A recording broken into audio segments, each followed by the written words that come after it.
Dios les bendiga. Cada día de la semana recogeremos una porción del maná celestial a través del estudio de la lección de escuela sabática de los pioneros adventistas y la Biblia. Bienvenidos.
¿Qué tal mis amigos y amigas, hermanos y hermanas? Estamos nuevamente aquí, como digo habitualmente, en una porción más del maná diario. Y a través del estudio de la escuela sabática de los pioneros adventistas del séptimo día. Recordando que lo hacemos esto para mantener la esperanza viva de aquellos que estudiaron la palabra de Dios, indagaron e investigaron. Eran falibles, pero tenían un concepto muy distinto a lo que hoy tiene, por ejemplo, la organización adventista del séptimo día. Como no autorizar a pastoras, la doctrina de la deidad. Hoy la iglesia adventista, la denominación, tiene la doctrina de la no trinidad. Y a raíz de todo esto nosotros nos vimos obligados a tener una escuela sabática más acorde al mensaje adventista del séptimo día. Y es por eso que estamos estudiando estas lecciones, que son sencillas y, como digo, muchas veces profundas a la vez. La vida de Cristo, parte 2. Ellos estudiaron esta lección en el trimestre de julio-septiembre de 1909. Y nosotros estamos estudiando esta lección a partir de octubre y vamos a terminar en enero, ¿sí? Y allí ya estamos preparando la próxima lección, que va a tener que ver con uno de los mensajes más importantes del movimiento adventista. Pero ahora vamos a la lección de hoy y vamos a ver en la parte número 6, el Sermón del Monte, dando limosnas y la oración. Hoy nos vamos a detener en dando limosnas. Quiero leer parte del material auxiliar para que nos introduzca un poco en toda esta dinámica de lo que Cristo enseñaba. Dice así: el verdadero motivo del servicio, discurso maestro de nuestro Señor Jesucristo, un libro de Ellen White, muy recomendable, precioso. En la página 69 dice: las palabras de Cristo en el monte fueron expresión de lo que había sido la enseñanza silenciosa de su vida, pero que el pueblo no había llegado a comprender. O sea, lo primero, según este dato, es que Cristo vivía lo que él enseñaba. Pero al parecer había que ahora pronunciar, porque estaban tan dormidos con las enseñanzas farisaicas y de los escribas, que habría que dar una enseñanza y a su vez una reprensión a esa forma de vida, a esas enseñanzas, a esas doctrinas a las cuales Cristo, el apóstol Pablo, tuvo que hacer frente constantemente. Aunque esto fue, si ustedes se fijan, dado especialmente a las enseñanzas farisaicas, oíste que fue dicho por los antiguos, ¿no? Y se daba el texto bíblico y a su vez se decía algo que el texto no decía porque lo decían ellos, era la conclusión a la que ellos habían llegado. Sin embargo, Estas enseñanzas nos llegan hasta el día de hoy porque también el Señor tiene que romper falsas doctrinas, falso conocimiento. Por ejemplo, hemos estudiado la semana pasada ojo por ojo, diente por diente. Y para quienes estuvieron en el estudio de esa lección, que fue formidable, ahí nos dimos cuenta que ojo por ojo y diente por diente está en la ley de Moisés, pero es una ley civil. Voy a leer algo que estaba en la nota de la semana pasada, mal no recuerdo. Dice: no resistáis al que es malo, antes a cualquiera que te hiera en tu mejilla derecha, vuélvele también la otra. Estas palabras eran una repetición de la enseñanza del Antiguo Testamento, no era algo nuevo. Ahora, ¿qué es lo que había empañado esa enseñanza? La interpretación de la Biblia de los eruditos. ¿Qué es lo que hasta el día de hoy hacen los judíos? Ponen sus enseñanzas y a la gente le privan de poder ir a la Biblia y poderle entender pidiéndole a Dios sabiduría. Entonces ellos van a la sabiduría que ejercieron otros. Me acuerdo que estaba estudiando hebreo y cuando le hice una pregunta fina a la profesora me dice: Adrián, ¿pero para qué querés saber todo eso? Si ya los sabios, más sabios que vos, estudiaron, ¿por qué no lees lo que dicen ellos y después seguramente esa pregunta se te va a ir de la mente? O sea, esa es la posición que había en el tiempo de Cristo y la que sigue habiendo hoy. Andá primero a los sabios. Nuestro primer deber es ir a las Escrituras. Y entonces Jesús tiene que otra vez reenseñar, reeditar las cosas. ¿Por qué? Porque todas esas enseñanzas y doctrinas de los fariseos y escribas habían endurecido y oscurecido el carácter de Dios. O sea, lo habían desfigurado. Ellos pensaban que había que hacer muchísimas cosas para que Dios se agrade de ellos. Era un sistema egoísta.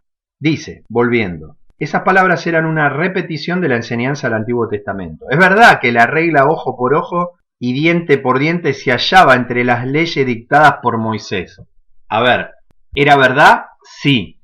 ¿Qué hicieron los fariseos? Agarraron eso y empezaron a explicarla fuera del contexto de toda la ley de Moisés. Entonces el Espíritu de Profecía dice lo siguiente: pero era un estatuto civil. Nadie estaba justificado para vengarse, porque el Señor había dicho: yo me vengaré. No, eso no dijo. El Señor había dicho: no digas yo me vengaré. No digas, como me hizo así, yo haré. Cuando cayere tu enemigo, no te regocijes. Si el que te aborrece tuviere hambre, dale de comer pan, y si tuviere sed, dale agua de beber. O sea, esas eran las enseñanzas que estaban en el Antiguo Testamento, tanto en Levítico como en el libro de Proverbios, que representa también los Salmos. Entonces, quiero explicar un poquito esto antes de ir a la lección de hoy. El Código Civil es como lo que tenemos nosotros en la nación. O sea, eso era lo que te tenías que enfrentar con tu mal proceder, pero a nadie se le decía en forma personal que si alguien te hacía mal, vos tenías que hacer lo mismo. Eso era una mala interpretación del texto. Vos tenías que hacerle bien, darle tu mejilla al que te pega, si te pide algo, dáselo, si es que lo necesita, claro, si es para su bien. Entonces eso era parte del Código Civil. La venganza es de Dios. ¿Y por quién, se transmitía el juicio? A través, por ejemplo, en la época de Moisés, pero después a través de los jueces, que se los llama también en la Biblia Elohim. Por ejemplo, en el Salmo 82 dice: Dios está en la reunión de los dioses. ¿Por qué? Porque toman la autoridad de Él para juzgar. Pero nadie en forma personal tenía que hacer eso. Tenía que hacer lo que Cristo estaba enseñando ahora. Así que con ese pensamiento nos vamos a la primera pregunta. Recuerden que esto no era una sola enseñanza para reprender a los fariseos, sino también nos alcanza hasta el día de hoy, porque todavía hasta el día de hoy tenemos metido en nuestras cabecitas cosas que no son, y Cristo nos dice: sed perfectos como vuestro Padre que está en los cielos es perfecto. Primera pregunta: ¿cuál no debería ser nuestro propósito cuando damos limosnas y por qué? Mateo 6.1, que vamos a leer: guardaos de hacer vuestra justicia delante de los hombres, para ser visto de ellos, de otra manera no tendréis recompensa de vuestro Padre que está en los cielos. O sea, si vos buscás la recompensa de los hombres, ya la tenés. Es lo que buscás. Pero no la del Padre que está en los cielos. Porque el Padre que está en los cielos Él ve las cosas en lo secreto. O sea, sin que vos toques trompeta, ni haya algarabía, ni trates de hacer ver lo que haces. Hoy por las redes sociales, por esto, por otro, porque a veces uno dice lo que hace porque busca un rédito también, personal. Entonces esa es el objetivo, que la gente te apoye, capaz que con los diezmos y ofrendas, por ejemplo. Eso es algo egoísta.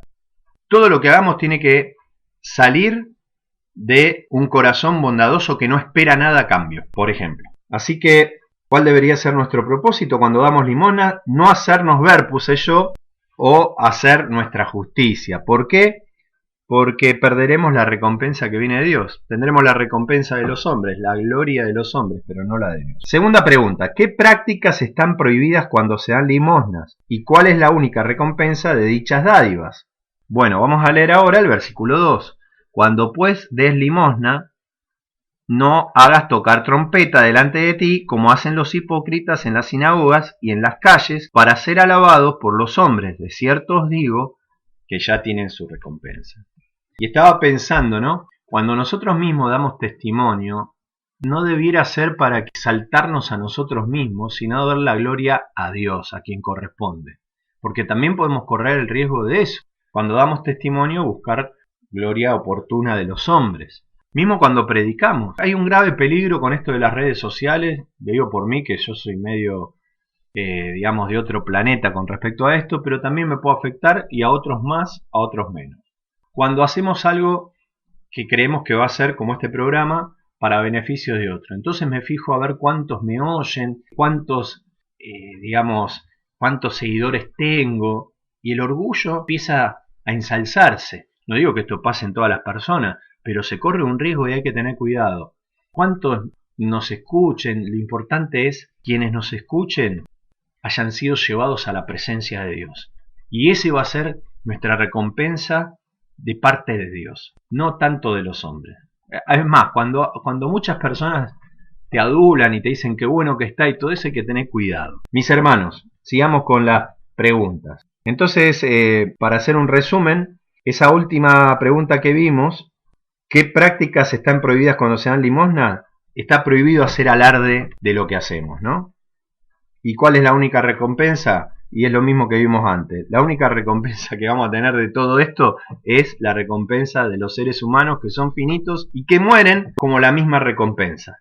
Pero la recompensa que da Dios es la que permanece para siempre, es la que nos va a dar en público, pero cuando Él así lo estime correspondiente.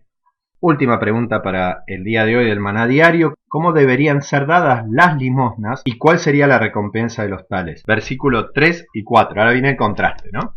Mas cuando tú des la limosna, no sepa tu izquierda lo que hace tu derecha. Esto me hace recordar cuando estaba dentro de la organización adventista, que nos decían dineros dados en obras de caridad tanto, y vos tenías que decir cuánto. O sea, constantemente, quizás hasta el día de hoy, a la gente la llevaban a ese punto, que lo cual yo no entendía.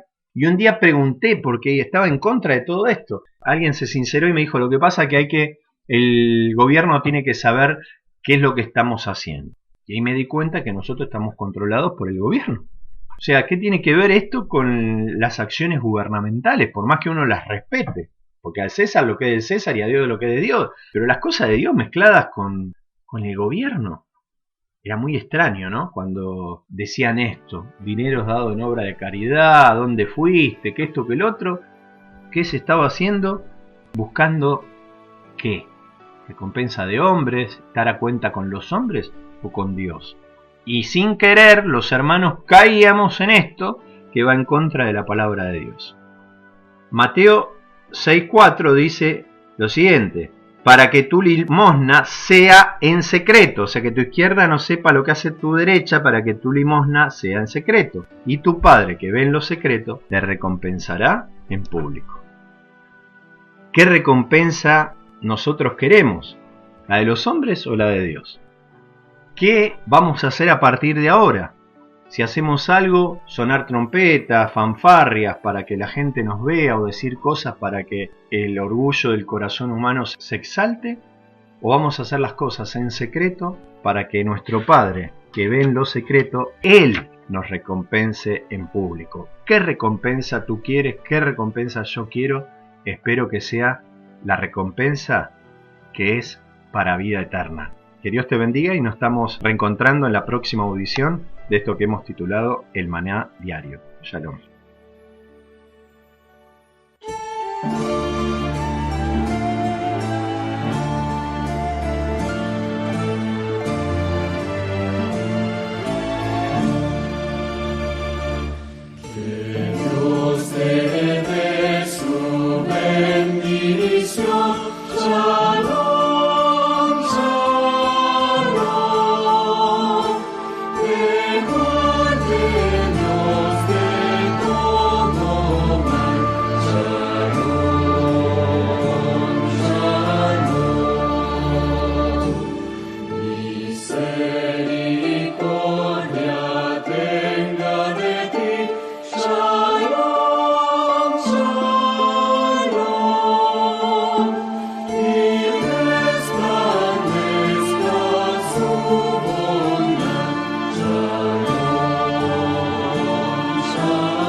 Recuerda, el pan que descendía del cielo cada día solamente daba fuerzas para enfrentar con éxito ese día.